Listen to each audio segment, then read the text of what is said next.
Sa ibang balita, balak ng Department of Health o DOH na ilabas na sa Hulyo ng susunod na taon ang bakuna laban sa dengue. Ito ang balita ni Joan Nan.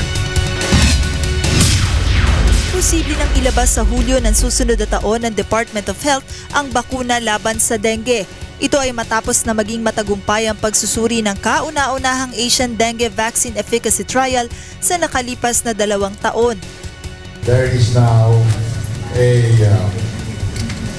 vaccine that has been experimented, developed, and found to be efficacious or effective in preventing the cases of dengue.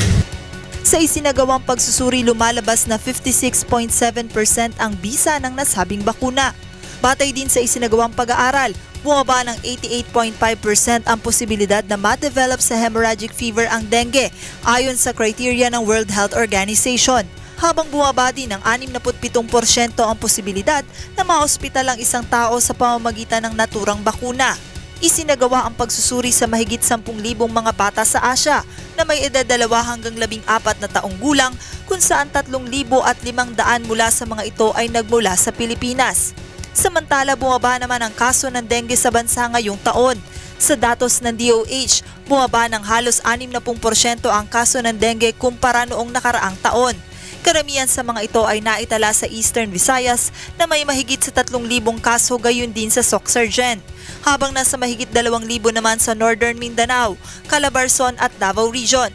Samantala sa Metro Manila, ang lungsod ng Maynila ang nakapagtala ng may pinakamataas na kaso na umabot sa mahigit 400. Muli namang nagpaalala ang kagawaran na kahit mayroong bakuna, nararapat pa rin ang iba yung pag-iingat upang makaiwas sa dengue. Meron na tayong vaccine, at kakalimutan na natin yung ating program. Very important din yung ating ginagawa social mobilization to make sure that the barangays natin, ang ating mga kababayan are well aware, anong oras nakikita or itong lamok na ito kailan lumalabas. Joan Nano, UNTV News Worldwide.